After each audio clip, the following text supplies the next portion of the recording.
안녕하세요. 서바이벌 SF 키트 토끼 한 마리 공상주의자입니다. 반갑습니다.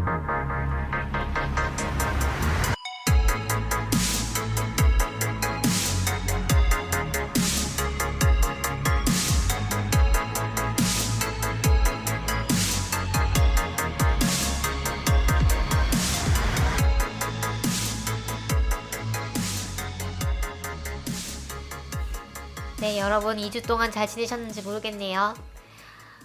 네, 신종 코로나 바이러스는 좀 잦아들었는지 모르겠네요. 그때쯤이면 좀 얌전해졌으면 좋겠네요. 2월 이게 나갈 때가 한 2월 20 며칠 정도. 네, 되겠네요. 그 정도 되거든요. 2월 23일에 이 방송이 올라갈 텐데, 포스텍이 계약이 연기됐다고 하더라고요. 네, 원래 2월 17일 개강인데 그쵸. 3월 2일로 미뤄졌다고 합니다. 네, 저희는 원래 좀 개강이 빠른 편이어가지고 네. 그렇게 늦게 하고요. 다른 학교들도 뭐 입학식, 졸업식 같은 거 취소하거나 연기하고 뭐 네. 이렇게 하더라고요. 저희 고등학교 뭐 초중고 다 지금 계약 연기 권고가 들어갔다고 하더라고요.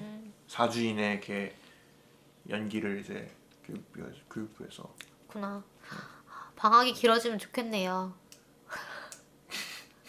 방학이 없으신 직장인 여기 토끼님은 이제 네, 전혀 관계가 없죠. 네. 저도 안 그래도 방학이 톡방에서 제 학부 친구들 4명이 있는 톡방이 있는데 거기서 네, 제가 얘기를 했거든요. 네, 와, 우리 계약 연기된대 얘기했는데 네, 거기에 대학원생 친구들이 이제 두 명이 이제 대학원생 친구가 있고 연구하는 랩에서 생활하는 저 있고 그 다음에 저 말고 법대 다니는 친구가 있거든요. 법대 전문 대학원 다니는 친구가 네. 있거든요. 그러니까 저하고 이제 법대 다니는 친구는 수업만 나가면 되니까 와, 우리 여행이나 가자. 우리 졸업 연기래. 계약 연기된 기념으로 여행 가자. 그러는데 다른 2명은 묵묵부담. 너무 슬프네요. 그런, 네. 그렇습니다. 방학 있는 자들의. 네. 방학이 있으신 학생분들은 마음껏 만끽하시기 바랍니다. 그게 사실 그렇게 학사 일정이 틀어지면 네. 사실 저희 같은 이제 직원들은 또 네. 죽어나거든요. 저는 다행히 이제 네. 직접적인 부서는 아닌데 네. 또 막 학사 일정 관리하는 데서는 네. 이제 죄다 다 처음부터 다시 짜야 되는 거잖아요. 그러니까 뭐 모르겠어요. 그거를 처음부터 다시 짜야 되는지는 모르겠는데 뭐 하여튼 아주 처리할 일이 많을 것 같아요. 그래서 네, 그런 노고가 있음을 알아주시고 그러면 저희 단신으로 넘어갈까요? 단신을 네. 먼저 할까요? 이걸 먼저 할까요?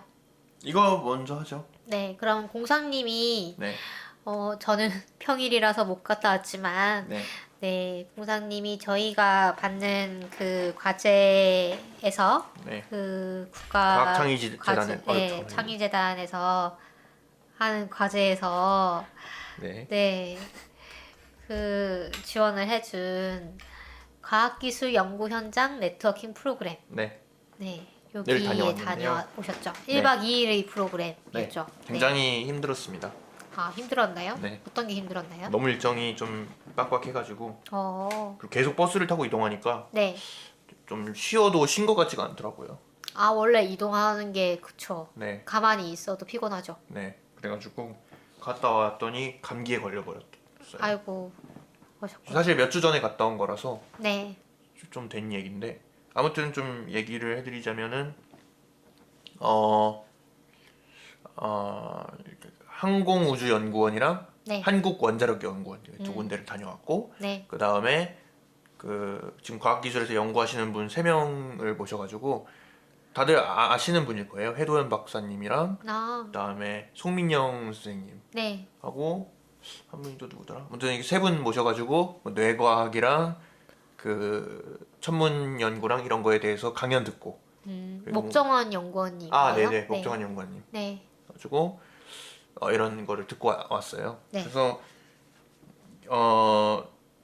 이 한국과학창의재단에서 지금 지원을 하는 게 그 과학융합 컨텐츠를 만드는 걸 이제 지원을 하잖아요. 네, 그래서 거기서 뵀던 분들이 거의 다 그 크리에이터들이더라고요. 크리에이터 창작하시는 분들. 예를 들어 네. 드라마 대본 쓰시고 네. 영화 그 대본 쓰시고 소설 쓰시고 아니면은 뮤지컬 극단하시고 이런 분들이시더라고요. 예능 쪽 이제 예술 종사자. 그렇죠, 그렇죠. 네. 네. 아니면은 웹소설 쓰시는 분도 있고 웹툰 그리시는 분도 있고 그렇더라고요. 여기서 회두현님은 혹시 SF 작가 네, 네, 맞아요. 분이신가요? 맞아요. 아, 이분이 연구원이시군요. 네, 지금은 그 어디서라 그 기상청 쪽에서 뭐 계시다고 하시던데 듣기로는. 네, 이분이 위대한 침묵과 외계 행성이라는 책도 내신 분입니다. 네. 작년에는 이런 걸 안 했다고 하는데 네. 작년에도 이제 과학창의재단에서 뭐 그 과학융합 콘텐츠를 지원을 했었는데 네. 작년에 이 지원이 끝나면서 사람들한테 물어봤는데 과학 기술 그 연구 현장을 네. 견학할 수 있는 프로그램이 있었으면 좋겠다라고 얘기가 있었나 봐요. 그래서 그런 것들을 계기로 올해에는 사람들을 데리고 이런 걸 하게 됐다고 합니다. 네. 그래서 그 원자력 연구원에서 막 일정도 이게 연초에 있었단 말이에요. 네. 1월 며칠이더라? 연초에 있어가지고 연초에 굉장히 바쁘대요. 연구원이. 그렇구나. 왜냐면은 막 연말이니까 막 일 다 처리하고 나서 막 바뀔 때라고 하더라고요. 네. 이것저것이. 그래서 원래 이곳저곳 가기로 되어 있었는데 원자력 연구원에서도 저희가 그 아틀라스라고 하는 그 설비를 봤거든요. 네. 그거 외에도 재처리 시설을 이제 견학을 하기로 원래 돼 있었는데 그것도 취소가 되고. 재처리가 해결료를 네, 재처리하는 해결리 건가요? 재처리 시설 거기 보기로 돼 있었는데 그거 네. 취소가 되고 그래서 아틀라스만 보고 왔었어요. 네. 아틀라스는 뭐냐면은 그 우리나라 원자력 발전소에서 쓰는 그 노심 그런 거를 네. 작은 사이즈로 이제 축소를 한 다음에 그 핵이 없이 전기로만 돌리는 거예요. 핵이 없이 전기로. 네. 그러면 전기로 물을 끓이는 거예요. 핵 발전이 아닌 거네요. 네네, 그러면? 핵발전이 아니고 네. 실험 시설인데 네. 그 사고가 났을 때 어떻게 대비를 해야 되냐 이런 거를 실험하는 시설이라고 해가지고 네. 아틀라스라고 해가지고 실제 원자력 발전소의 크기를 높이를 10분의 1인가? 높이를 네. 절반인가? 뭐 이 네. 수준으로 줄여가지고 그 시뮬레이션을 돌리도록 만들어 놓은 시설이라고 하더라고요. 그래서 겨울에는 가동을 안 하기 때문에 가동하는 걸 볼 수는 없었고 네. 겨울에는 그 동파될 위험이 있기 때문에 물을 다 뺀다고 하더라고요. 아. 그래서 보통 여름에 가동을 하는데 뭐 이런 크기의 시설이 전 세계적으로 있는 곳이 많지가 않다. 뭐 독일에 하나 있고 일본에 하나 있는데 독일 같은 경우에는 사이즈가 훨씬 더 작고 일본 같은 경우에는 너무 노화가 돼가지고 일본에는 1대1 시설이 있대요. 크기가 1대1인 시설. 원자력 발전소랑 완전히 크기가 똑같은 실험 시설이 하나 더 있대요. 와. 근데 그거는 너무 노후가 됐고 네. 현재 제대로 가동이 되고 있는 건 뭐 우리나라밖에 없다 이렇게 설명하시더라고요. 네, 그래가지고 예를 들어 뭐 원자력 그 후쿠시마에서 있었던 사고가 이제 그 셧다운이었거든요. 네. 전기가 다 나가버린 원자력 발전을 하고 있던 도중에 네. 돌리고 있던 도중에 전기가 다 나가버린 건데 그런 사고를 이제 시뮬레이션을 하는 거죠. 그래서 끓이는 도중에 전기를 끊어버리면 어떻게 될까? 우리가 네. 어떻게 대처할 수 있을까? 이런 거를 실험하는 시설이라고 합니다. 그리고 또 항공우주연구원에서 봤던 거는 거기서 막 스티커하고 막 이런 거 나눠줬는데 드리려고 그랬는데 깜빡하고 안 가서 다음에 드리겠습니다. 알겠습니다. 네, 거기서 봤던 거는 거기서도 이제 실험 시설 같은 거 구경했는데 거기서는 인공위성 같은 거를 이제 만들어 가지고 그거를 실제로 엄청 높은 기압이나 엄청 낮은 기압 혹은 막 엄청 고온 500도 이런 데에 넣어 가지고 견딜 수 있는지 이런 걸 다 테스트를 한다고 합니다. 아, 극한 환경 테스트네요. 네네네. 네. 뭐 이름이 잘 기억이 안 나는데 극한 환경 모식이었던 것 같은데 네. 그런 것들 테스트하는 시설도 봤고 그 다음에 지금 그 인공위성이 이제 하늘에 있잖아요. 우리나라에서 만든 인공위성이 그것들하고 통신 주고받는 곳 그것도 봤고요. 그 영화에서 그 나사 나오는 영화 보면은 사람들이 이렇게 쭈루루루 앉아 있는 그거 있잖아요. 그럼 똑같이 생겼어요. 네, 발사 성공하면 예! 막 네네네. 이러는데. 커다란 모니터 이렇게 3개 있고 아. 3개 있고 그 왼쪽 끝에 우리나라 시각으로 이제 현재 시각이 나와 있고 네. 오른쪽 끝에 그 세계 표준 시각으로 시계가 나와 있고 그다음에 네.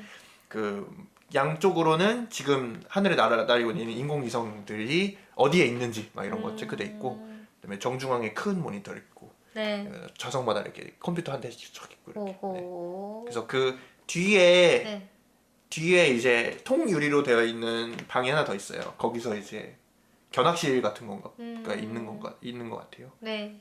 그 영화 같은 데서 보면은 이렇게 쪼르르 의자 있고 맨 뒤에 이제 높으신 분이 이렇게 팔짱 끼고 서가지고 이렇게 그쵸. 지켜보는 그런 곳 있잖아요. 네네네. 약간 그런 느낌이었거든요. 아. 근데 저희는 이제 열심히 설명만 듣고 네. 이렇게 나왔습니다. 그 다음에 그 강연 들은 거는 저희가 이거 다 요약하게 드리기에는 내용이 너무 많고 네.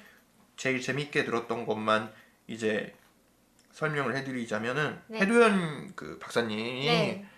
그 행성 우주의 외계 행성 찾는 연구가 어떻게 진행되고 있나 이런 거를 오. 설명을 해주셨어요. 네. 근데 별을 찾는 거에 비해 외계 행성을 찾는 거는 굉장히 어렵대요. 행성이니까 네, 빛을 닿지 내는 않잖아요. 네, 빛을 네. 내는 게 아니다 보니까 굉장히 어려워서 이제 반사하는 거나 옛날에는 이걸 어떻게 찾았냐면은 그 별들이 이제 그 지구 주위를 이렇게 돌잖아요. 지구가 자전하면서. 네. 그런데 이 궤도가 일정하지 않고 행성이 있으면은 그 궤도가 조금씩 차이가 난대요. 행성이 있으면 네, 중력에 의해서 아. 아주 조금 차이가 난대요. 그러니까 행성이 항성의 중력으로 묶여 있는 것처럼 항성도 행성의 영향을 네, 받아서 그렇게 네. 된다는 거죠? 그러니까 우리 태양도 그 행성들에 의해서 조금씩 네. 조금씩 흔들리는 거죠. 그렇죠. 그런 것들을 그렇죠. 이용해서 관찰을 했다고 하더라고요. 아, 근데 되게 조금 흔들릴 텐데. 그렇죠. 굉장히 어려웠대요. 네. 그래서 1990년대까지인가 80년대까지인가 행성은 없다, 외계행성 없다, 막 이런 이제 의심마저 이제 생겼다고 아, 합니다. 별만 있고 행성 네. 없는 거 아니냐? 행성은 거의 없는 거 아니냐? 어. 그런데 아니었다. 한 1900 뭐 그 8, 90년대 되면은 행성이 엄청 우리가 찾은 행성이 엄청 빠르게 증가해요. 막 이렇게 막 폭발하듯이 증가하고 기술이 좋아지면서. 네. 종류도 엄청 많다는 걸 알게 돼요. 다이아몬드로 된 행성 같은 것도 실제로 우주에 있다라고 오. 하더라고요. 그리고 그 행성을 찾는 기술 같은 것도 굉장히 발달돼 가지고 그 별이 이렇게 있으면은 네. 그 행성을 어떻게 찾냐면은 그 우리 태양에 일식이 생기면 코로나가 보이잖아요. 네. 코로나는 평소에 안 보이잖아요. 네. 태양이 너무 밝기 때문에. 그러면 그런 비슷하게 우리가 별을 가려버리면 별 주변에 뭐가 있는지 알 수 있지 않을까 그렇죠. 해가지고 별을 가리면은 별에 코로나가 이렇게 보이는 거예요. 네. 근데 그 별에 그 행성이 이렇게 있으면은 행성이 이렇게 지나가는 게 보여요.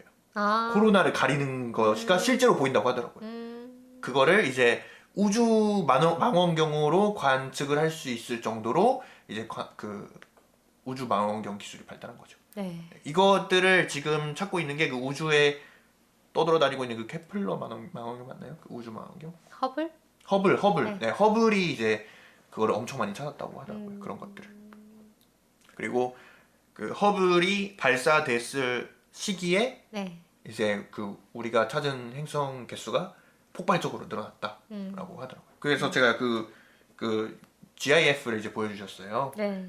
이렇게 실제로 이렇게 지나가는 거를 이렇게 보여주셨거든요. 아, 네. 너무 멋있어가지고 와 네. 너무 놀랍다 해가지고 아, 그 보여주셨는데 뭐 유튜브 같은 걸로 네.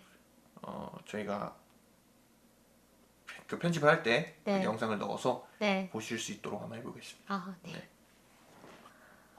그 거기서 만나신 분들도 굉장히 다양한 분들이 많았는데 네. 영상을 만드시는 분들은 거의 없더라고요. 한 분 있었어요, 한 분. 네. 키즈 유튜브를 하시는 분인데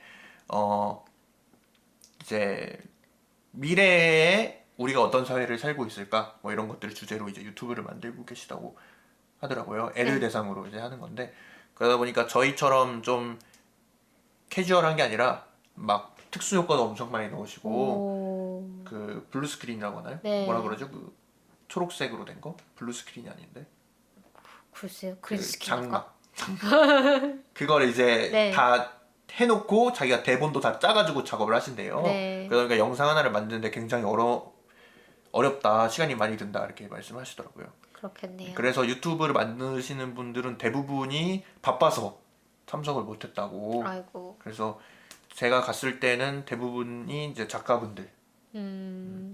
저랑 이제 같이 방을 쓰셨던 분이 웹소설을 쓰시는 분이라고 하더라고요. 네. 근데 웹소설도 그 얘기도 이제 들었는데 웹소설을 쓰는 게 굉장히 어렵대요. 굉장히 자기 자신을 소비하는 그런 작업이라고 하더라고요.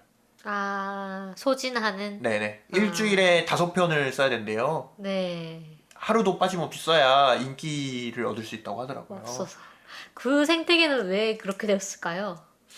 아무래도 사람들이 좀 더 자극적인 걸 원하고 그런 그게 매일 사실 웹툰도 일주일에 한 번 올라오잖아요. 그렇죠. 근데 소설은 매일 올라오기를 원하나 봐요.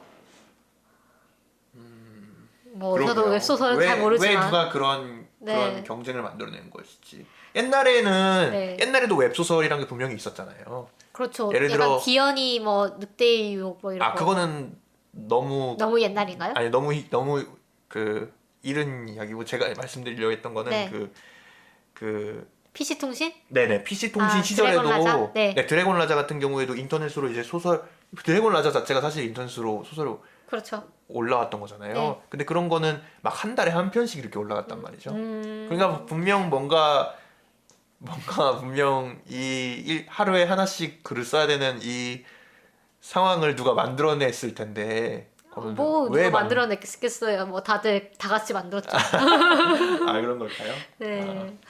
근데 그러게요. 플랫폼에 따라서도 또 다를 것 같기도 하네요. PC 통신과 인터넷의 차이도 있을 것 같고, 그다음에 그 어떤 플랫폼에서 어떻게 운영을 하는지에 따라서도 또 다르겠죠. 뭐 예를 들어 네이버 웹툰과 다음 웹툰이 다르듯이.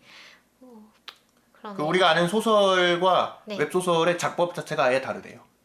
웹소설 같은 경우에는 거의 사람들이 몇 페이지 읽고 지루하면 안 읽으니까 네. 무조건 초반에 사람들이 집중을 끌어야 되고 이목을 끌어야 되고 그런 게 있더라고. 우리가 생각하는 뭐 장르 문학이랑 순수 소설 이런 것들이랑 작법이 아예 다르다라고 이제 얘기를 그렇겠네요. 하시더라고요. 네. 와, 정말 힘들겠다. 그쵸. 네, 상상만 해도 좀 힘들 들으면서, 것 같아요. 네.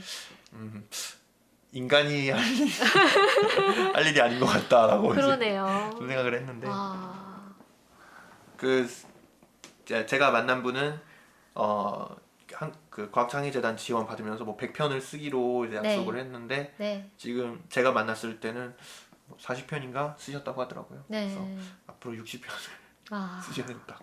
와, 네, 그래서 대단하네요. 힘들게 일을 하시는 분들이 많았구나. 네. 저희도 더 힘내서. 네, 열심히 해야겠구나. 네. 네. 그런 생각을 하셨군요. 네, 그렇습니다. 아무튼 뭐 그 연구 현장 네트워킹 프로그램을 갔다 와서 한 거는 뭐 이 정도가 다고요. 네. 또 있을까요? 뭐 단신이? 네, 단신 이쪽. 네. 그 SF 팬들의 잔치 SF 어워드 수상작이 드디어 발표되었습니다. 저희 페이스북으로도 공유를 해드렸는데 뭐 간단히 소개를 하자면 장편 소설 부분에서는 임성순 작가의 우로보로스가 대상을 받았고요.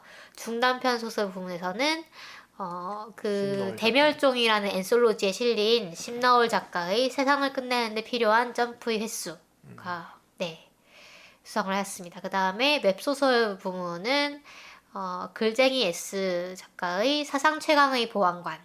그 다음에 만화 웹툰 부분에서는 윤필 재수 작가의 다리 위 차차가 수상을 했네요. 그다음 영상 부분에서는 신대용 감독의 이브가 수상을 했습니다.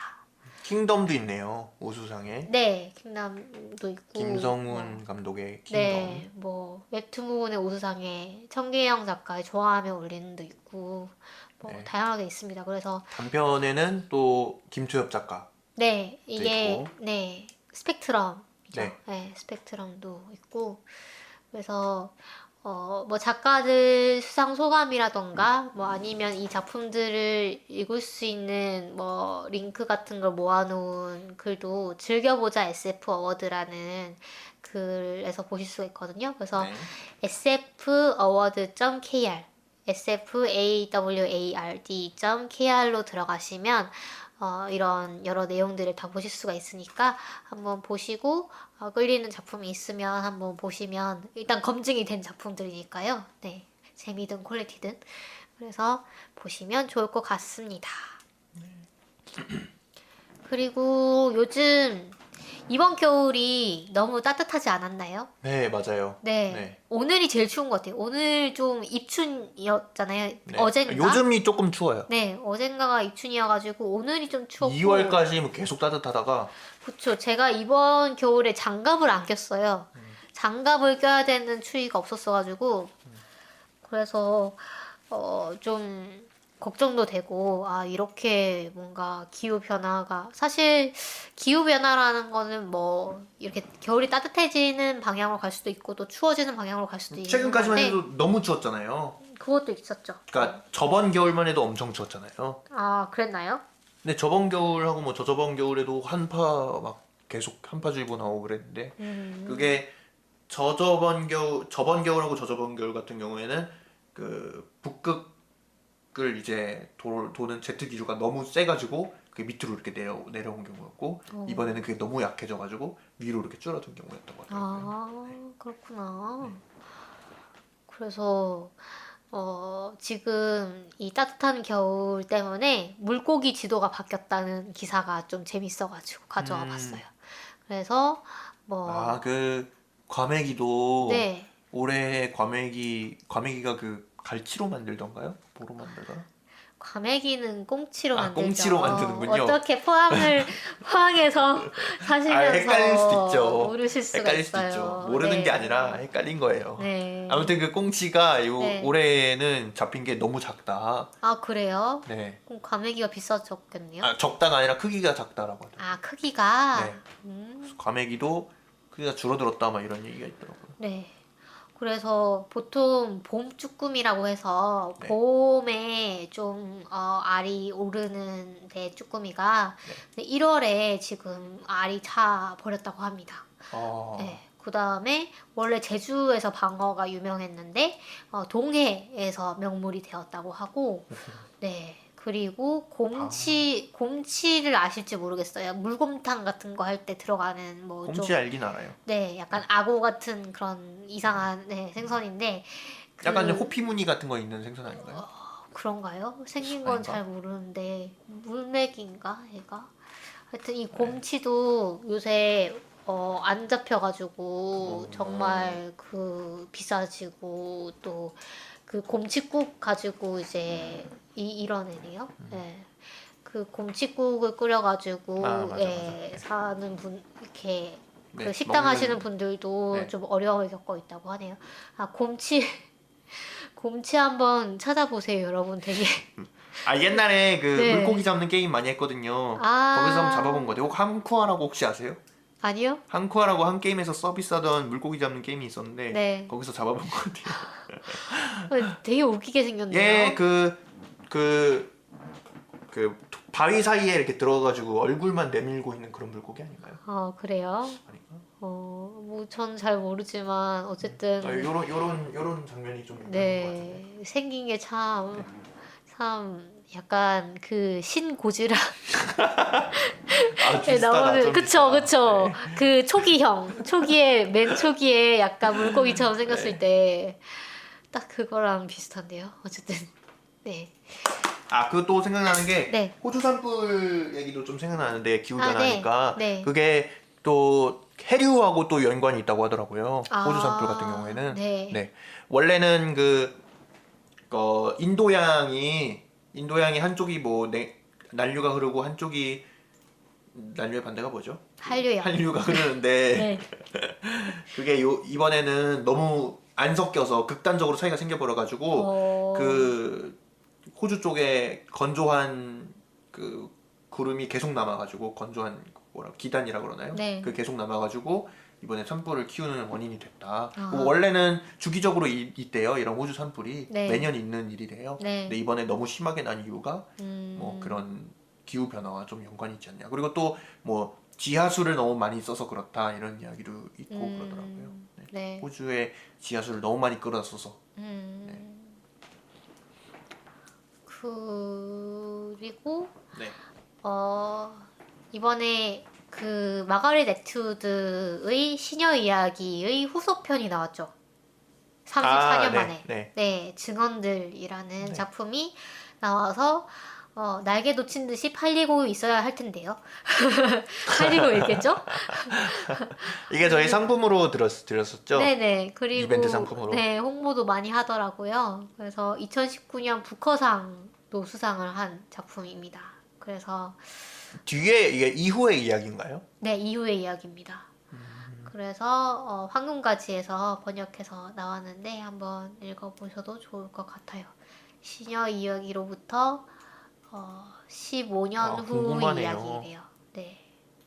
저도 뒷얘기가 궁금했어요. 그게 딱 이제 네. 테이프 그 내용으로 끝나잖아요, 그냥. 네. 네, 뒤에 테이프. 에필로그 같은 게 있잖아요. 아, 그쵸. 근데 네. 그 전이겠죠? 그 전이겠죠? 네. 그건 너무 그건 오래 먼 네, 미래니까. 먼 미래라서. 그쵸. 이 에투드가 이 책을 쓰게 된 동의는 그동안 이제 독자들이 많이 이제 그 보내준 의견이라던가 그 다음에 새롭게 시작된 이런 페미니스트 운동 이런 것들의 영향을 많이 받았다고 하네요. 네. 그래서 그 트럼프의 그런 성차별적인 그 행태에 대응하기 위해서 이 시녀 이야기 코스프레 같이 좀 이렇게 그런 의상을 가지고 이제 시위를 하기도 했죠. 이게 드라마로도 나왔었는데 네, 드라마도 그쵸. 굉장히 그 센세이션이었잖아요. 그렇죠. 그리고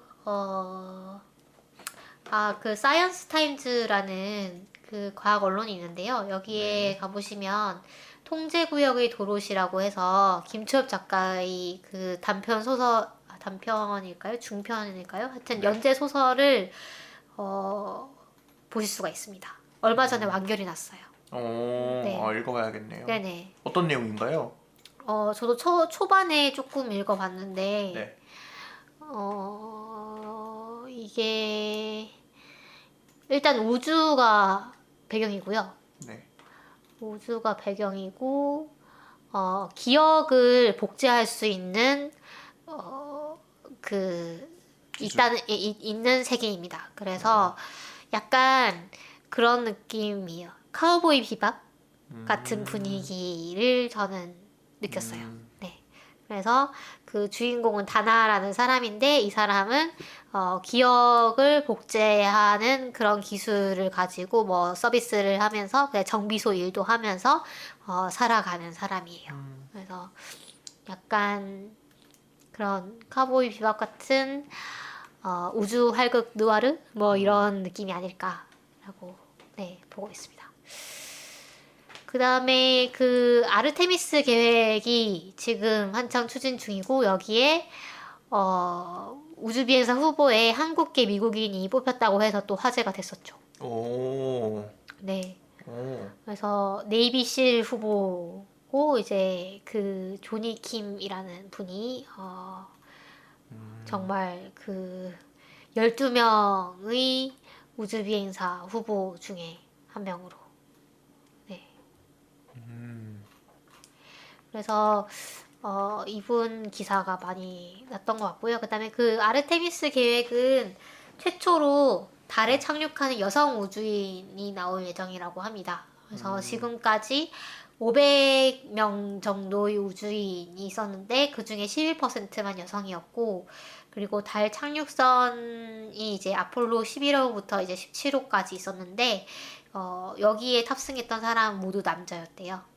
그래서 이번에는 최초로 달에 착륙하는 여성 우주인이 나오는 것을 목표로 하고 있고 인도는 이미 우주국이라는 이제 그 정부 기관의 30% 이상이 여성이고 프로젝트 총괄자라던가 이런 중요한 역할을 여성들이 맡고 있다고 해요. 그래서 또 우리 정부에서는 이 아르테미스 계획에 지금 사람을 보내는 것까지는 이제 뭐 딱히 참여를 하는 게 없는데 무인 로봇 달 탐사랑 그다음에 달 궤도에 우주 정거장을 만드는 게 계획이 있다고 해요. 그래서 여기 이 우주정거장이 게이트웨이라는 이름을 갖고 있는데 여기에는 가능한 우리나라 정부도 참여할 예정이라고 합니다. 네, 재밌는 것 같아요. 그래서 아르테미스는 이제 2020년에 아르테미스 1호를 발사해서 달 궤도 무인 비행을 하고 2022년에는 2호로 우주인을 싣고 달 궤도 비행을 하고 2024년에는 아르테미스 3호로 유인 달 착륙까지 한다는 계획이라고 하네요. 그래서 이게 원래는 화성에 가자. 이제 달은 충분히 봤으니까 화성에 유인 탐사를 가자라는 계획이었는데 약간 중국에서 좀 달에 착륙하려 하는 그런 조짐이 보이니까 거기 좀 경쟁 의식을 느껴서 이런 걸 하는 게 아닌가라는 얘기도 있다고 합니다. 그 핵융합을 하는데 필요한 연료 중에 중요한 것이 이제 헬륨3라는 헬륨의 동위 원소가 있는데 그게 달에 굉장히 많이 있을 것이다라는 이야기가 있다고 해요. 아, 역시 자원 경쟁이군요. 그래서 만약 핵융합이 실용화가 된다면 달 개발이 굉장히 중요해질 수도 있다라고 하더라고요. 그러네요. 네. 지난번에 저희 달 탐사 관련해서 강연 들었었던 것도 기억나네요. 아, 네. 네. 그 무슨 행사였죠, 그게? 그 SF 관련 SF 협회에서 한 행사였는데 서대문 자연사박물관에서 했던 행사였죠. 네. 그래서 그때 이제 박사님이 달에서 저는 그런 게 궁금했었거든요. 그럼 달에서 자원을 캐면 그거는 누구 소유로 할 수 있는 건가? 그냥 캔 사람 소유인가? 아니면 달에도 뭐 예를 들면 국경 같은 게 생기는 건가? 뭐 예를 들면 남극 뭐 이런 데도 보면은 그 각 나라에서 기지 세우고 막 이러잖아요. 그런 것처럼 달도 뭔가 소유권 주장 뭐 이런 걸 할 수 있는 건가? 뭐 이런 얘기를 여쭤봤었는데 아직까지 그런 합의가 이루어져야 되는데 아직까지 안 되고 있다고 들었던 것 같아요. 그러면 뭐 개발이 될 때쯤에야 그런 게 가능하지 않을까? 네, 그렇겠죠. 네. 그러면 저희 오늘의 작품으로 들어갈까요? 네. 네. 오늘의 작품 넷플릭스 네. 작품입니다. 넷플릭스의 작품을 다루면 저희 방송이 조금 더 인기를 끌지 않을까라는 계산이 있진 않았고요. 그냥 제가 넷플릭스를 보다가 SF는 뭐가 있지 하면서 이제 그 검색을 해봤는데 최근에 이것도 올라온 작품이에요. 나의 마더라는 작품이 있길래 봤는데 상당히 괜찮아가지고 좀 같이 얘기를 해보고 싶어가지고 갖고 왔습니다. 요즘 넷플릭스 영화가 좀 많이 나오잖아요. 그렇죠. 넷플릭스로만 나오는. 넷플릭스가 기존 유통업계에 비해서 제약이 없다고 해야 되나? 제약이 좀 덜하고 그 다음에 투자를 상당히 배포 있게 뭔가 좀 그 넉넉하게 한대요. 그래서 뭐 좀 내노라 하는 감독들이 넷플릭스 투자를 받아가지고 영화를 좀 괜찮은 영화를 많이 만들더라고요. 저도 최근에 몇 개 봤어요. 저는 그 이름이 뭐더라? 그 괴물 나오는 영화인데. 괴물 나오는 영화. 네. 엄청 청력이 좋은 괴물이 나오는 영화가 있거든요. 청력이 좋은 괴물이 네. 무서운 괴물인가요? 네. 사람을 막 잡아먹는 괴물인데. 네. 그래서 소리를 내면 안 되는 거예요. 히. 콰이어트 플레이스인가? 네. 맞는 것 같아요. 네, 콰이어트 플레이스라는 이제 괴수 영화를 봤는데요. 네. 괜찮더라고요. 그래서 이 영화는 2019년 6월에 넷플릭스를 통해서 공개가 됐습니다. 그리고 감독은 그랜트 스푸토레라는 분으로 호주 분이고요. 이 영화의 특징은 스포일러가 매우 치명적이에요. 네. 근데 사실 저는 이번에 방송 준비하면서 두 번째로 봤거든요. 근데 그 뒤에 내용을 다 알고 있어도 사실 좀 재밌더라고요. 그렇긴 한데 그럼에도 불구하고 이 영화는 반전이 주는 임팩트가 상당히 크기 때문에 스포일러 경고를 저희가 3번에 걸쳐서 하겠습니다. 이 스포일러 구간이 3번 있어요. 그래서 뭐 일단 스포일러 위험 없이 좀 소개를 네, 일단 그래서 스포일러 없이 소개를 해드리자면 저 이거 영화 보면서 네, 이렇게 소개를 하면 재밌겠다고 생각을 했는데 어떻게? 네. 육아가 처음인 로봇과 사춘기 소녀의 좌충우돌 육아 이야기 전혀 영화와 다릅니다. 그렇죠. 전혀 영화와 다른 내용이고요. 그렇죠. 아무튼 좀 재밌게 이야기를 하자면 이렇게 소개할 수 있지 않을까. 그렇죠. 뭐 아주 틀린 것도 아니라고 볼 수가 있는데 일단 그런 아기자기한 분위기는 아니라는 거 네, 말씀을 드리고요. 네, 약간 무서워요, 그쵸? 네네, 약간 스릴러물이고. 네. 그래서 그 영화 떠올랐어요. 더문. 그쵸. 네, 저도 더문이랑 그 영화 분위기가 좀 비슷한 것 같아요. 네. 아주 좀 정적인 것 같으면서도 또 이제 그 어떤 세트가 한정되어 있는 것 같으면서도 상당히 드라마가 잘 짜여져 있고 그래서 재미있게 볼 수 있는 그런 영화라는 생각이 들었고요. 그 다음에 나오는 배우들 연기도 상당히 훌륭하고 그 다음에 아까 말씀드렸다시피 분위기가 좀 무섭긴 한데 그렇다고 해서 막 공포 영화 같은 그런 느낌은 아니니까 안심하고 보셔도 되고요. 그 다음에 저 이거 보면서 그거 떠올랐어요. 그 포탈의 글라도스. 네. 좀 비슷하죠, 느낌이. 네, 그 주인공의 엄마 로봇이 네. 목소리도 좀 비슷하고 그 다음에 생긴 것도 좀 비슷하고 그래서 글라도스가 많이 떠올랐는데 네. 이거는 좀 스포일러 될 수 있을 것 같아가지고 좀 이따가 말씀드리겠습니다. 네, 스포가 없이 말씀드리면 일단 영화가 시작하면 이 멘트가 딱 이렇게 떠요. 멘트가 어떤 멘트가 뜨냐면 인류 재건 시설이라는 게 이 영화의 영화가 배경이죠. 벌어지는 배경이 인류 재건 시설이다. 그 다음에 멸종 사건이 있었는데, 그러니까 인류가 멸종을 했는데 이 이후에 경과한 날이 이제 날짜가 뭐 며칠이다. 그 다음에 지금 맨 처음에는 1일째에서 시작하는데 이때 인간 배아가 개수가 63,000개 그리고 현재 인간 거주자 수가 0 여기서 시작합니다. 여기서 이제 그 로봇이 하나 있는데 이 로봇 마더라고 불리는 로봇이죠. 그쵸. 네, 이 로봇이 한 배아를 꺼내가지고 인공자궁에 넣고 이 아이가 이제 이 배아가 인공자궁에 들어가면 24시간 만에 태어나요. 그죠. 네. 그래서 24시간 만에 태어나고 그 아이를 이 로봇이 돌보면서 키웁니다.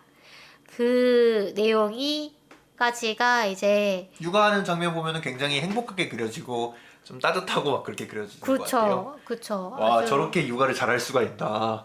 정말 애도 너무 귀여워요. 그리고 그게 예전에 저 김초엽 작가 작품에서 네. 본 것 같은데 사실 로봇이 육아하기에 오히려 인간보다 효과적일 수도 있지 않나라는 생각을 했어요. 그래요? 네, 왜냐하면 아기는 항상 일단은 무한 체력이 있어야 되잖아요. 육아하려면 무한 체력이 있어야 되고 잠도 제대로 못 자잖아요. 그러니까 잠을 안 자고 계속 일정한 체력으로 얘를 한결같이 보살펴 줄 수 있는 존재가 결국 로봇이 아닌가라는 생각도 들고 그래서 어쩌면 이 육아라는 거에 로봇이 필요할 수도 있겠다라는 생각도 저는 좀 들었거든요. 그러니까 물론 부모가 아예 없으면 안 되겠지만 지금도 뭐 부모가 일하러 나가면 다른 분이 이제 키워주기도 하고 하니까 어떤 그 육아에 있어서 예를 들면 체력적으로 뭔가 필요한 부분이라던가 그렇게 잠을 못 자고 이제 지켜야 되는 부분이라던가 이런 거는 로봇이 충분히 대체를 할 수 있지 않을까라는 생각도 들고 어쨌든 간에 또 커서 아기가 크면 사실 애들이 좀 같은 거 계속 물어보기도 하잖아요. 그런 거에 되게 이제 참을성 있게 이제 대답을 해주려면 또 로봇이 좋지 않을까라는 생각도 했었습니다. 뭐 어쨌든 그럴 수 있죠. 네. 그래서 이 아이가 딸아이죠. 딸인데 네. 이름이 딸이죠. 예, 이름이 안 나오죠. 네 이름은 안 나오고 네. 딸이라고 계속 나오죠. 네. 딸 어딨니? 막 이러고 네. 그래서 애가 뭐 이런 영상 자료라던가 뭐 이런 걸 보면서 뭐 글자도 익히고 뭐 춤도 추고 발레 같은 것도 배우고 종이접기도 배우고 뭐 그렇게 자라납니다.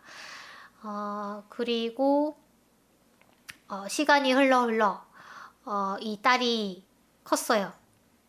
커서 한 몇 살쯤 됐을까요? 한 15살? 6살?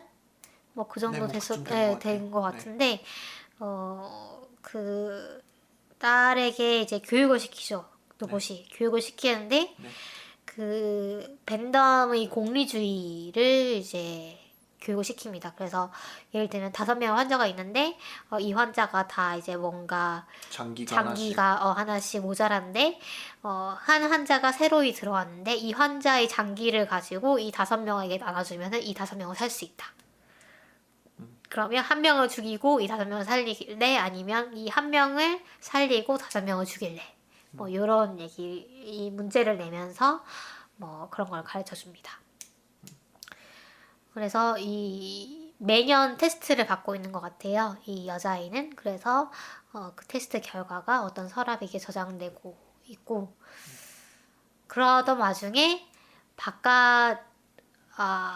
그래서 이 여자아이가 바깥 세상에 대해서도 궁금해 하는데 이제 로봇은 바깥 세상은 아직 너가 나가서 오염돼 살만한 있어. 네. 환경이 아니고 오염돼 있고 위험하니까 아직 나가면 안 된다라고 하는데 그리고 바깥 세상에 뭐 살아있는 것도 아무것도 없다고 얘기를 하잖아요. 그런데 어느 날 밖에서 퉁퉁퉁퉁 이렇게 네. 문을 두드리는 두드리는 소리가 네. 납니다. 그래서 딸이 바깥을 봤더니 어떤 웬 여자가 총을 맞고 좀 열어달라고 두드리고 있는 거죠. 엄마가 바깥에는 사람은 다 죽었다고 했는데 그리고 바깥은 엄청 유해한 환경이라고 했는데 뭐지? 이러면서 이제 딸이 의문을 갖는 것에서 이제 스토리가 출발하는 거죠. 네, 출발하게 됩니다. 요까지가 스포일러 없이 설명할 수 있는 부분인 것 같아요. 근데 이게 영화가 굉장히 여기까지만 해도 영화가 좀 길어요.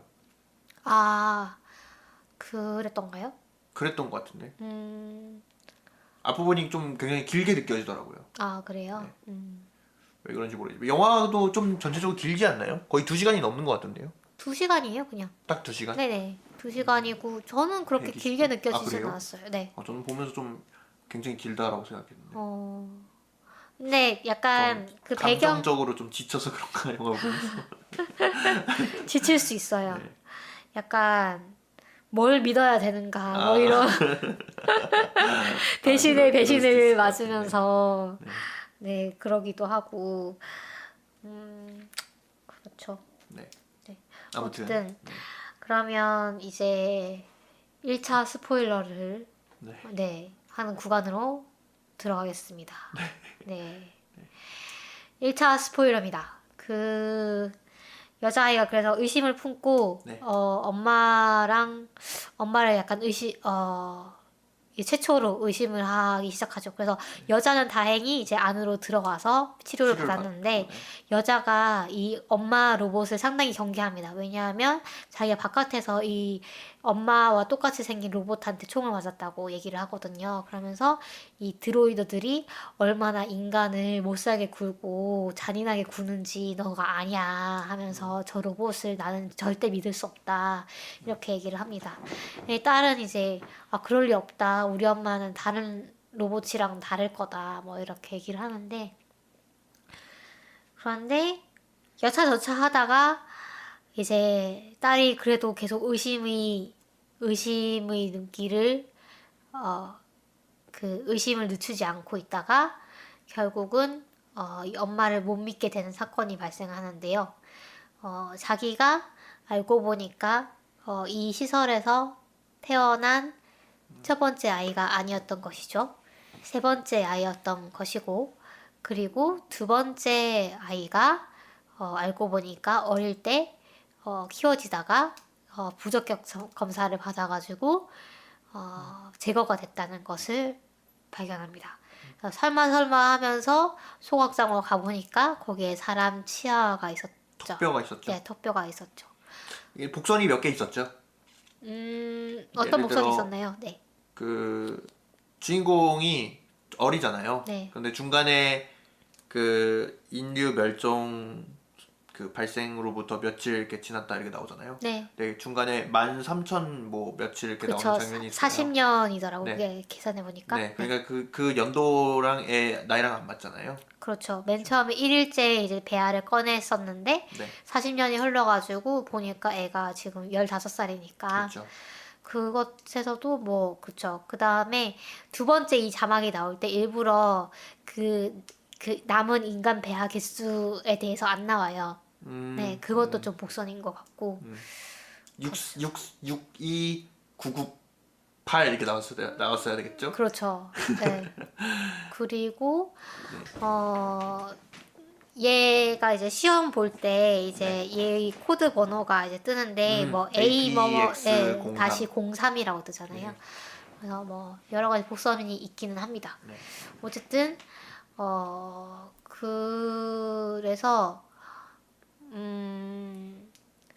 이제 네. 엄마를 못 믿겠다 이러면서 네. 탈출을 하잖아요. 여기까지는 사실 좀 예상할 수 있는 전개인 것 같아요. 그쵸? 그래서 이 여자가 다른 사람들이 바깥에 있다고 하면서 이 다른 밖에서 들어온 여자죠? 네, 밖에서 들어온 여자가 다른 사람들 이제 얼굴을 그림을 보여주면서 너도 나랑 같이 가자라고 얘기를 합니다. 근데 그때 또 이제 하필 로봇 엄마가 너 동생 갖고 싶지 않냐고 하면서 남동생을 이제 깨워요. 네. 이제 배아를 이제 키우죠 또. 네, 24시간 후에 또 태어나는 거죠. 네. 그래서 그 남동생을 데리고 나가면 안 되냐고 이제 딸이 얘기를 하지만 그 여자가 우리 빨리 나가야 된다 이러면서 이제 그래서 남동생은 결국 못 데리고 바깥으로 나갑니다. 근데 나갔더니 뭐 광산 간다 그랬잖아요. 네. 원래는 광산에 우리 다 있다 이렇게 얘기했잖아요. 네. 근데 바닷가로 가요. 무슨 컨테이너. 네, 컨테이너 박스로 가고. 이것도 스포일러가 될 수 있어요. 스포일러죠, 이것도. 요까지가 1차 스포예요. 네. 그 바깥에 컨테이너에 가는 것도 스포일러 아닌가요? 그러니까 그러니까 바깥에 사람이 없고 그 다음에 웬일인지 기계가 이제 엄청나게 큰 기계가 막 물을 뿌려대는 거대한 옥수수 밭을 발견해요. 사람이 없다는 것도 반전 아니에요? 그쵸. 없다는 것도 반전이긴 한데, 네. 근데 요까지를 저는 1차 스포일러로 알겠습니다. 쳤습니다. 네. 알겠습니다. 그래서, 그러니까 지금, 일단 엄마가 거짓말을 했고, 그 다음에 따라 나온 이 바깥에 사는 이 여자도 거짓말을 한 거죠. 그렇죠. 네. 그래서, 다들 거짓말만 하는. 네. 그래서 이 같은 이 소녀에게 아무도 진실을 알려주지 않아. 넌 이 세상을 알기에 너무 순진하단다.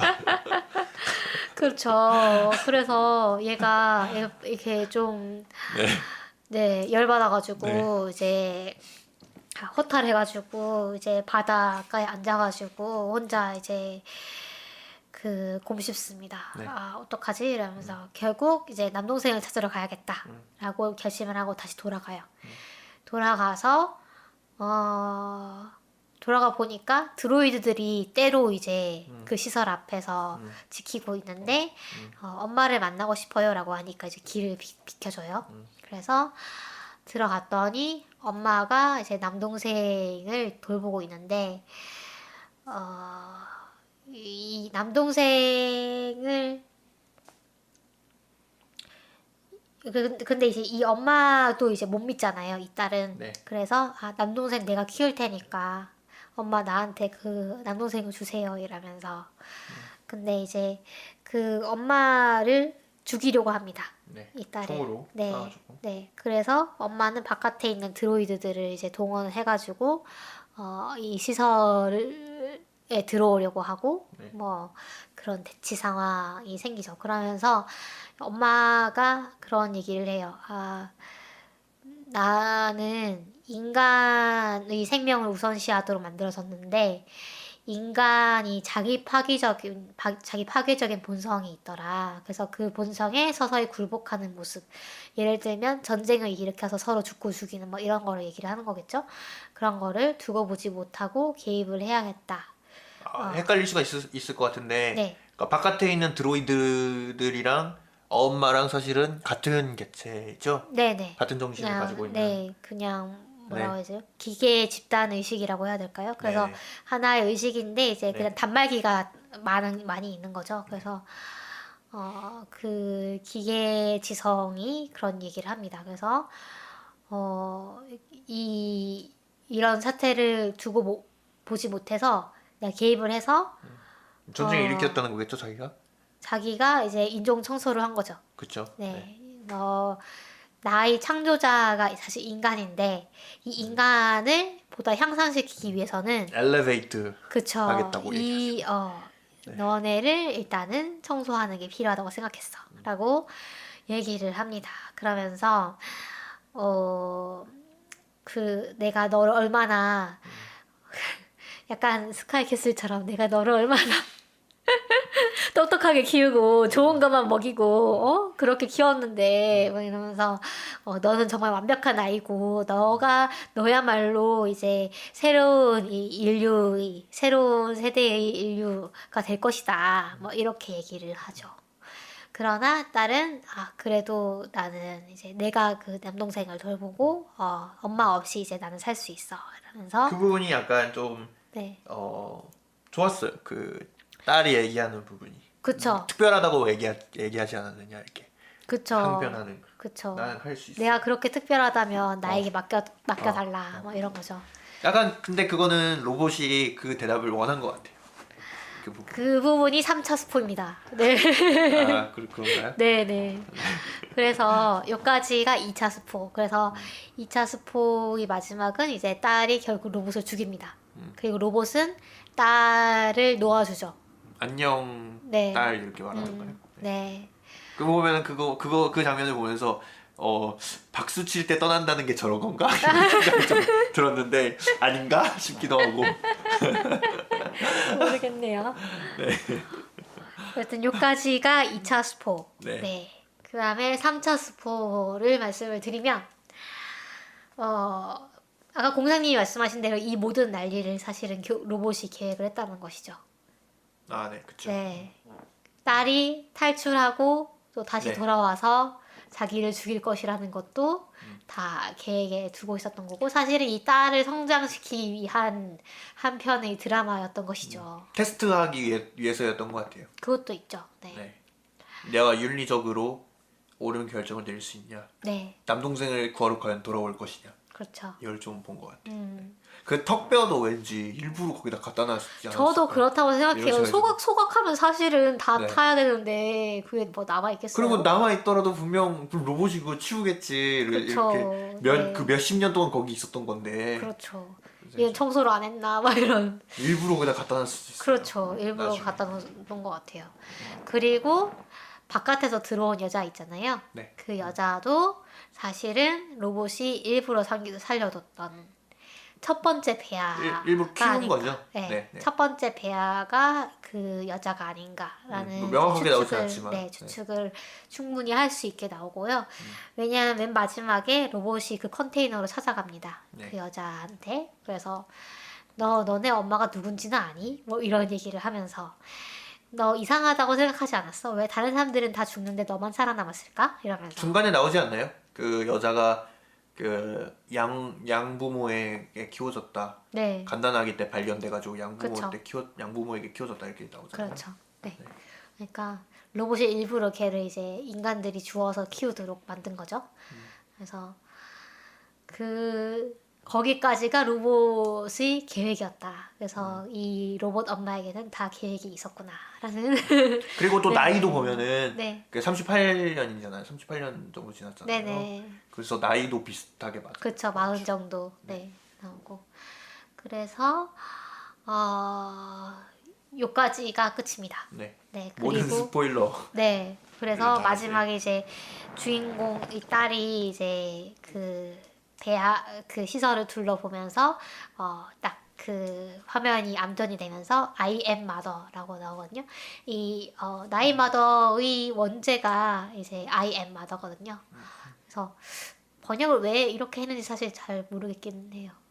약간 좀 의미가 다른 것 같긴 한데 뭐 하긴 근데 직역을 하면 또 그것도 나는 마더다. 이건 좀 네 이상하게. 그것도 이상할 것 같긴 하네요. 약간 그러니까 마지막에 그 I am mother 하는 게 네. 이제 바뀌었다는 거죠. 내가 딸이 어머니가 이제 되었다. 네 어머니가 되었다는 그렇게 거고 그걸 의미한다는 거죠. 네. 약간 그런 거 같잖아요. 그 나는 전설이다라는 영화 있잖아요. 네네. I am legend. 네, 그것도 좀 생각나는 것 같고. 어쨌든 그래서 여기까지 스토리를 말씀을 드렸고 이제 요게 어떻게 해석할 수 있는가에 대해서 제가 한번 생각을 해보면 4가지 이야기를 볼 수 있을 것 같아요. 그래서 일단은 가장 표면적으로 우리가 볼 수 있는 거는 인간과 로봇의 대립에 대한 이야기로 볼 수도 있을 것 같아요. 볼 수 있을 것 같아요. 그래서 로봇이 인간을 위해서 사실 이 일을 사단을 벌인 거라고 볼 수도 있잖아요. 로봇이 로봇은 진심이었던 것 같아요. 그쵸. 네. 로봇이 끝까지 보면은 이제 인간이 그렇게 프로그램을 한 거죠. 너는 인간을 위해야 된다. 인간 다수의 행복, 인간 다수의 발전 또는 인간 다수의 성공을 위해서 너는 종사해야 된다라고 프로그램을 해놓으니까 이 로봇이 생각하기에는 내가 뭔가 해야 되는구나. 이거는 내가 이 정도를 해서는 안 되겠구나. 이런 생각을 한 거죠. 그래서 뭔가 해야 된다. 네, 그 사명감으로 지금 얘가 이런 너무 다크 히어로 같나요? 그래서 이 인간 청소를 한 건데 이게 참 있을 법한 얘기일 수도 있다는 생각도 들긴 해요. 그러니까 인간이 이 로봇에게 어떻게 우선순위를 줄 것인가, 프라이어리티를 어떻게 줄 것인가에 따라서 뭐 이런 시나리오도 가능하지 않을까라는 생각이 들어요. 중간에 나오는 그 공리주의 있잖아요. 네. 그 공리주의가 극단적으로 가면 약간 저런 형태가 될 수도 있을 것 같거든요. 그러니까 이 공리주의라던가, 그러니까 이 로봇이 무엇을 소중하게 여겨야 되는가를 이제 프로그래밍하기 나름인 거죠. 네. 그래서 뭐 예를 들면 인간의 생명권이라던가 그 인간 개체 각각의 고유의 개성이라던가 이런 걸 소중히 여기게 된다면 뭐 이런 결말은 안 나지 않았을까라는 생각인 거죠. 근데 이제 인간이 뭔가 수월성, 그러니까 인간은 우수해야 되고 어떤 우수한 인간을 남겨야 되고 뭐 아니면 인간 종이 더 뭔가 좋은 쪽으로 진화를 해야 되고 뭐 이런 거를 우선순위로 하다 보면 로봇이 이런 결론을 내려버릴 수도 있지 않은가라는 생각도 들었고요. 그 다음에 사실 이 영화에서 로봇은 그럼에도 불구하고 인간을 위해서 일을 했지만 네. 적으로 그려지잖아요. 무서운 무섭게 아이잖아요. 그려지죠. 네. 그렇다면 왜 무서운가? 사실은 얘는 우리를 위해서 이렇게 한 건데.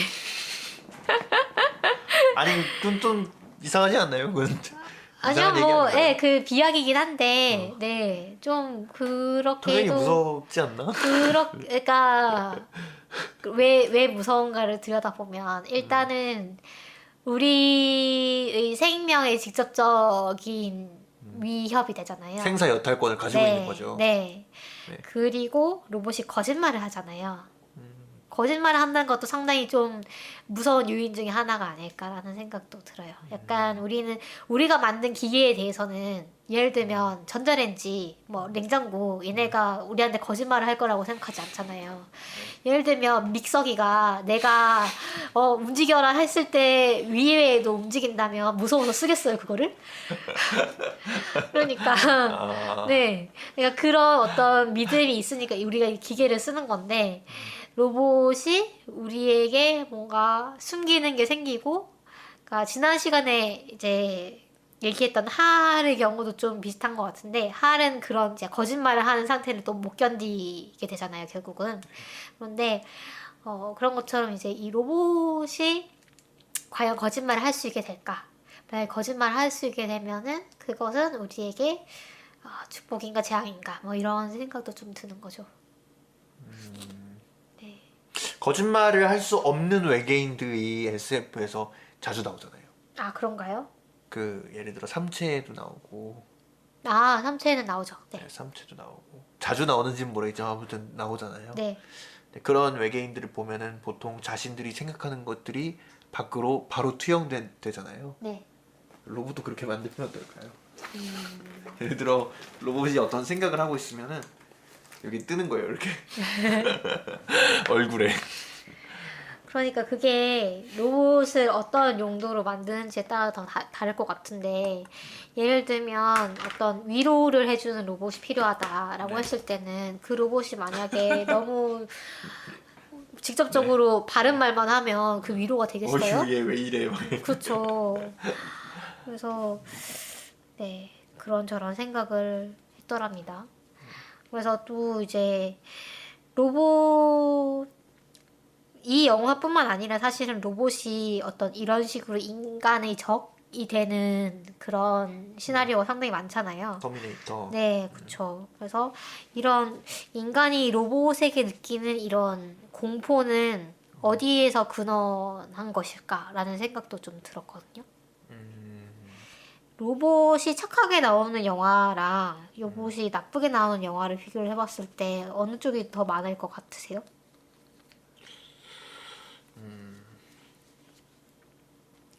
나쁘게 나오는 경우가 훨씬 많은 것 같아요. 그쵸. 네.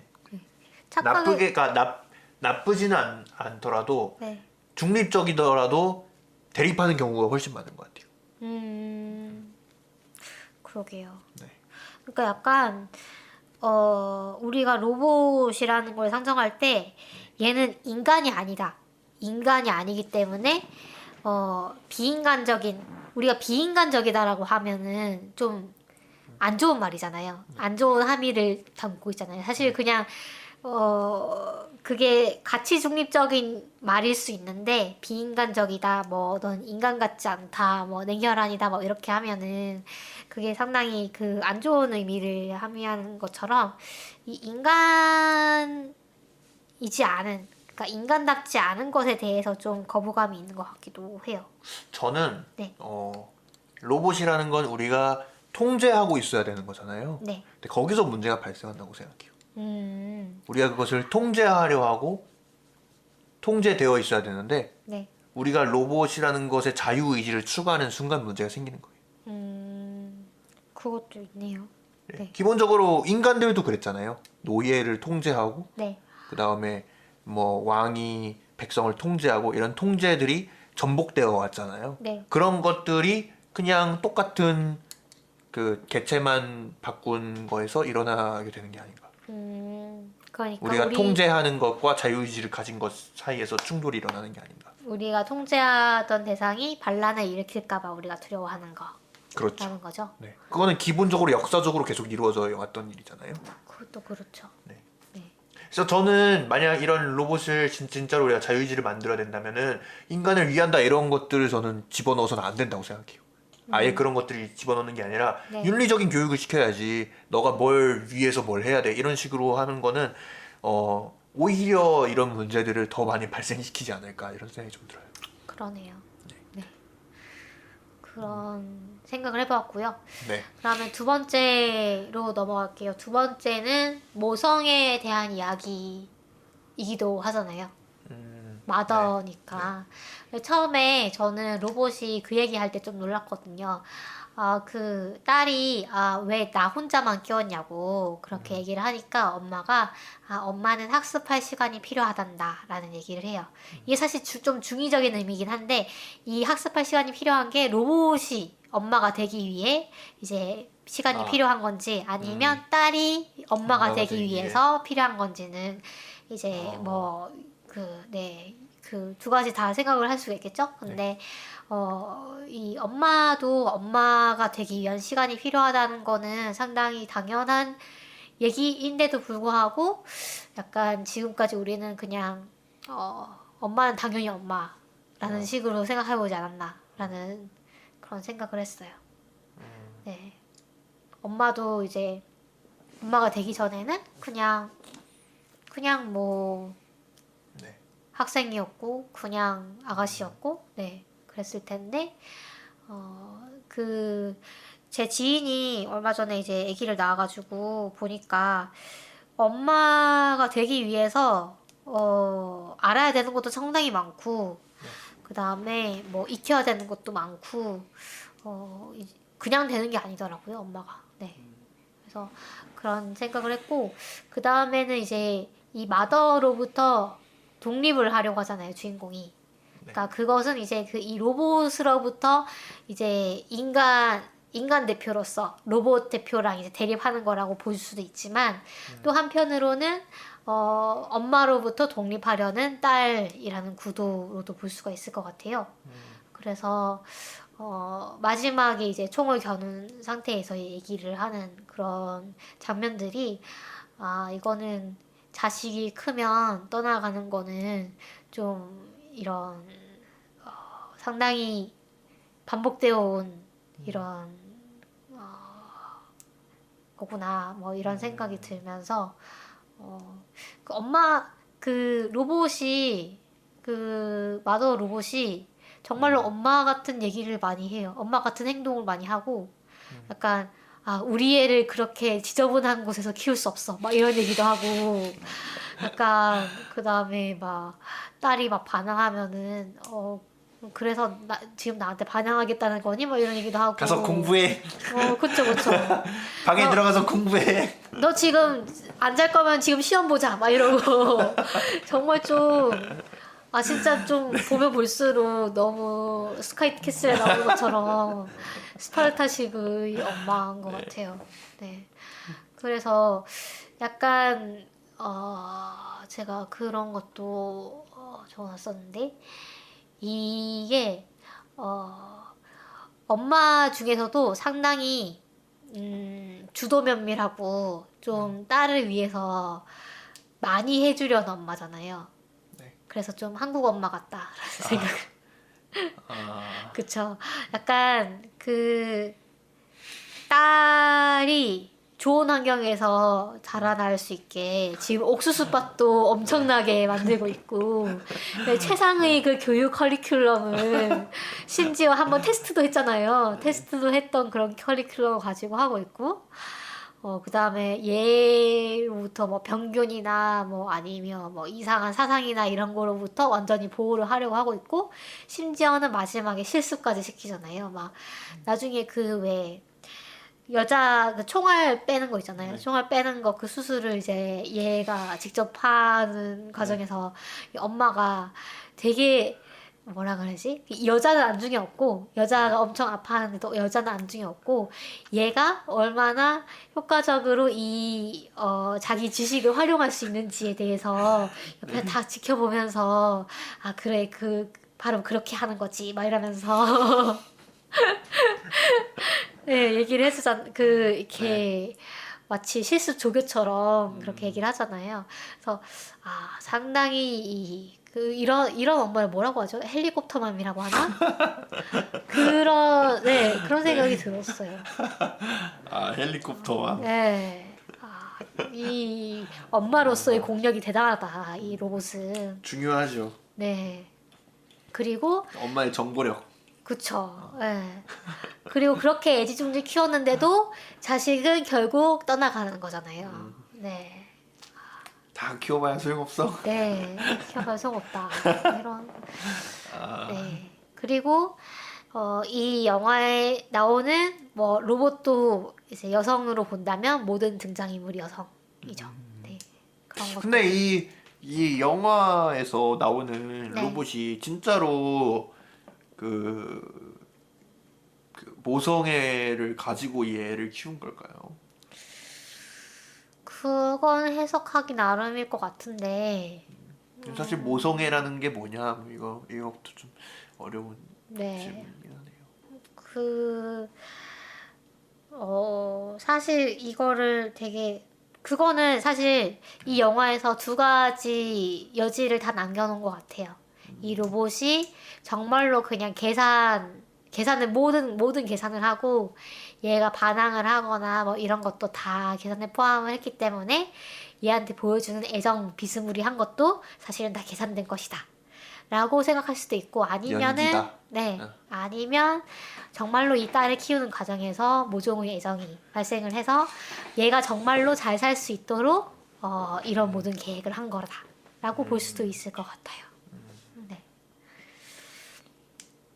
그리고 사실 이런 독립의 프로세스는 사실 우리가 한 어른이 되기 위해서 정말 태고적부터 다 겪어야 됐던 프로세스였을 것 같습니다. 그런 게 이제 이 로봇이 나오고 로봇이 그 인공자궁에서 태어나고 이렇게 되었을 때도 과연 이런 프로세스가 이어질까 하는 거는 또 생각해 볼 수 있는 문제일 것 같아요. 그쵸? 그러네요. 인공자궁에서 태어나도 엄마와 자식은 유대감을 가질 수가 있는가? 뭐 그거는 이제 가질 수 있다라고 그쵸. 치고 아빠랑 자식을 생각해보면 아빠는 자기 배에서 안 나왔잖아요. 그쵸. 그쵸. 네. 그쵸. 네. 그러니까 뭐 그런저런, 네, 함의를 볼 수가 있을 것 같아요. 그 다음에 저는 세 번째로 생각한 거는 성경적 메시지가 좀 있지 않나 라는 생각도 했거든요. 왜냐하면 이 바깥에서 온 여자는 계속 신을 찾습니다. 아, 마리아님 막 이러면서. 그래서 근데 마지막에 드로이드가 이 여자의 컨테이너를 찾아가서 너만 오래 산 건 왜 그런 거지? 혹시 의도가 있었던 게 아닐까? 너가 좋아하는 신이 의도가 있어서 너를 살려둔 게 아닐까? 그런 생각은 해보지 않았어? 라는 얘기를 하죠. 그러니까 여기서 얘기를 하는 이 내면에는 사실은 내가 그 신이었고 나의 의도대로 너는 살아남은 것이다 라는 얘기를 하는 거잖아요. 그래서 이 여자가 사실 이 신을 믿음으로써 로봇을 배척을 하려고 했지만 사실은 이 로봇 또는 신이 정해놓은 길을 따라서 충실히 가고 있었던 것이고, 그 다음에 이 주인공 딸은 이제 새로운 세상의 메시아 겸 또 그 최초자가 되는 것이죠. 그래서 이게 사실 이런 이야기 구조가 약간 노아의 방주랑 비슷한 게 아닌가라는 생각을 했거든요. 왜냐하면 로봇이 말살하잖아요. 인간을 다 청소를 하잖아요. 이게 이제 노아의 방주의 대홍수인 거고, 이때도 이제 신이 노해가지고 이제 세상을 다 쓸어버리잖아요. 쓸어버리고, 그런데, 여기서 이제 다음 세대로 갈 만한 애들만 간추려가지고, 이제 그 배에 태우잖아요. 방주에 태우잖아요. 그게 이제 인류 재건 시설이 방주 역할을 하는 거고. 노아의 방주 모티브라는 그쵸. 거죠. 네네네. 그리고 심지어 이 로봇은 이제 그 안에서도 또 선별을 하잖아요. 선별을 하고 이제 다음 세대로 살아남을 아이가 누구인가 뭐 이런 것도 선별을 하는 거고. 그래서 이런 부분들이 뭔가 종교적 상징이라고 해야 되나? 예, 종교적 그런 모티브에서 또 따온 걸 수도 있겠다라는 생각도 들면서 그러면 뭐 좀 해묵은 얘기지만 뭐 자유의지란 무엇인가 뭐 이런 얘기도 할 수 있을 것 같아요. 제가 네 번째로 쓴 게 운명과 숙명에 대한 이야기일까 뭐 이런 얘기 이런 생각도 했거든요.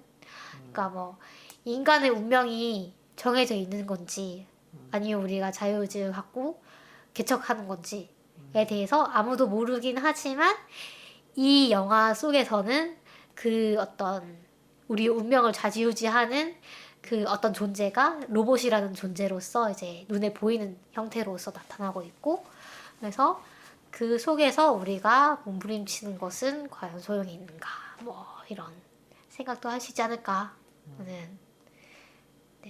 저는 진짜 종교가 나오는 게 그냥 이 여자가 한 생각을 비이성적인 것처럼 보이게 만드는 그런 장치인 줄 알았어요. 그렇게도 볼 수 있죠. 맞아요. 네. 근데 굉장히 그럴듯한 것 같네요. 그 네. 모티브가 굉장히 잘 맞아 떨어지는 것 같고, 그쵸. 뭐 감독이 만들 때 어떤 생각을 하고 만들었는지 모르겠지만, 네. 그러니까 그 신의 역할을 하는 게 로봇이라는 게 참 아이러니한 것 같아요. 로봇이라는 거는 과학기술의 산물이고, 우리가 종교와 과학은 가장 멀리 있다고 우리가 생각을 하고 있고, 종교는 미신이고, 그에 비하면 과학은 이성적이다라고, 또 이제 과학을 좋아하는 사람들은 그렇게 생각을 하죠. 네. 그럼에도 불구하고, 이제 이런 형태로 또, 네, 이야기가 전개가 될 수 있었던 게, 네. 그래서, 좀, 어떻게 보면은 단순한 얘기일 수 있는데, 그래도 반전이 많이 있으면서 상당히 흥미로운 얘기면서 또 그 속에서 뭐 어떻게 해석하느냐에 따라 또 여러 가지로 볼 수 있는 영화였던 것 같아요. 네, 재밌죠. 그래서 여기까지 얘기를 하면 될 것 같고요. 이거 해석 뭐 나이 마더 해석 뭐 이렇게 치면은 되게 많이 나오거든요. 그런 거 보면 제가 아까 마지막에 그 바깥에서 들어온 여자도 로봇이 일부러 이제 살려놓은 거다라고, 그러니까 첫 번째 배아라고 얘기를 했는데 네. 첫 번째 배아가 아닐 수도 있다라는 블로그 글도 봤거든요. 그래서 뭐 그 부분은 좀 해석의 여지가 있는 것 같기도 합니다. 그리고 제가 찾아보니까 그 I.O. 땡땡 라스트 온 어스라는 영화도 넷플릭스에서 넷플릭스에 올라와 있는 SF 영화거든요. 요거는 몸속에 면역 체계를 생성해서 유일하게 지구에 남게 되는 주인공 여성이 있다고 합니다. 그래서 요거랑 나이 마더랑 조금 비슷한 부분이 있어가지고 보면은 같이 보시면 또 재미있을 것 같다고 하네요.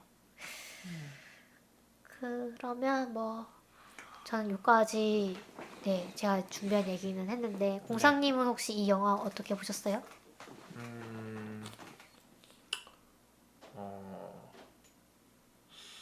재밌는 것 같아요. 재밌고 네. 볼만한 영화고, 네. 어, 약간 근데 반전이 조금 뻔하다라고 느껴지긴 했어요. 너무 평이하다라고 좀 느껴지긴 했는데, 그쵸. 뻔하죠. 네. 예상할 수 있는 범위 안에 있는 것 같다라고 생각을 하긴 했는데, 그래도 뭐, 어, 뭐, 생각할 거리도 좀 있고, 어, 괜찮은 영화다. 별 5개로 하면은 한 3개 반 정도 줄 수 있지 않을까. 제 짠해요. 개인적으로는. 네. 저는 되게 재밌게 아, 봤거든요. 그래요? 네. 저는 그 첫 번째 반전까지는 좀 뻔한데 네. 그 마지막 반전 같은 거는 네. 좀 오 이러면서 좀 봤고 그 다음에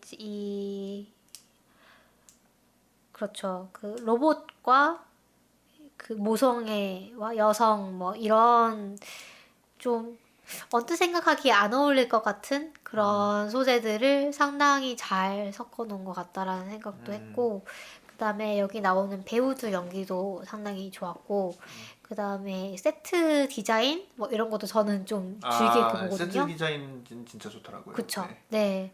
그런 이제 굉장히 약간 사실적이고. 그쵸. 미래 세계에 있을 법한 그런 디자인인데 상당히 어떤 장식 없이 좀 기능적인 그런 디자인인데 그렇게 촌스럽지 않고 좀 세련되면서도 또 너무 장식적이지 않은 그런 네, 디자인을 한 것 같아가지고 그 세트 보는 재미도 좀 쏠쏠했던 것 같아요. 그리고 그 황폐화된 지구의 풍경 같은 음, 경우도 굉장히 잘 그려냈다. 이런 느낌이 좀 그쵸. 들었어요. 그 약간 나무들이 이렇게 서 있는 장면 있잖아요. 네, 죽은 나무. 네, 네. 그 장면이 좀 인상이 깊었어요. 그리고 막 약간 유조, 막 뭐라고 하지? 시추하는 그 기름 파는 그 기구들이 막 버려져 있는 그런 것도 마지막에 그 바다에서요. 네네 바다로 가는데 그런 것도 있고 그쵸. 그 처음에 이제 나왔을 때 그 죽은 나무들이 있는 황량한 풍경에서 그 주인공과 비슷한 감정을 느낄 수 있는 것 같아요. 이게 뭐지? 아 맞아. 이거 뭐야? 저도 그 육성으로 그 영화 보면서 여기가 광산이야? 그쵸. 이렇게 얘기하면서 봤어요. 그 그쵸. 장면을. 약간 그 주인공이 광산 어디 있어? 그쵸. 주인공이 벙찜을 같이 체험해 볼 수 있는 네 그런 전기였습니다. 네 그러면 오늘은 여기까지 하고요. 저희가 다음번 방송에서는 뭘 하기로 했었는지 기억이 아마 이제 다음번 방송은 공상님이 준비하실 차례였던 것 같은데 맞아요. 아 이거네요. 바이오쇼크. 아 바이오쇼크. 네. 바이오쇼크는 게임이죠. 그렇죠. 네. 게임을 뭔지 해야 되나요? 할 수 있는 데까지 해보세요. 어떤 게임인가요? FPS입니다. 총을 쏘는 게임입니다. 설마 3D 멀미가 나는 그런 게임일까요? 날 수도 있을 것 같아요. 3D 멀미. 저 포털 할 때도 너무 힘들었는데 네. 일단 뭐 최대한 해보는 것으로 네. 네. 그래서 저희 그러면 다다음 주에 바이오쇼크로 함께 찾아올 예정이고요. 저희 방송 어디서 들으실 수 있죠? 저희 방송은 팟빵, 파티, 아이튠즈, 유튜브에서 들으실 수 있고요. 소통은 인스타그램이나 페이스북을 통해서 하고 있습니다. 페이스북이나 인스타그램 또는 뭐 각종 방송 플랫폼에 댓글 남겨주시면 저희가 방송에서 소개를 해드리고 있고요. 또 할 얘기가 있나요? 네, 뭐 그 정도죠. 네. 네, 여러분 그 건강 조심하시고 네. 네 건강한 2월을 보내고 계시길 바랍니다. 네. 3월도 그리고 5월 이제 올 3월도 네, 이제 입춘 지났잖아요. 그러니까 오늘이 입춘이 지난 거죠? 네. 2월 5일에. 네, 2월 5일 기준으로 입춘이 지났으니까 이 방송이 나갈 때쯤이면 이제 날씨가 풀리고 있지 않을까요? 그래서 더 추워지는 것 같은데. 그렇진 않겠죠. 그래서 네. 꽃샘추위라는 것도 있으니까 그래도 건강 그렇죠. 조심하시고. 환절기에는 건강을 좀 네. 네, 챙겨야 되니까 건강 조심하시고 그럼 저희는 다다음 주에 뵙겠습니다. 네. 다다음 주에 만나요.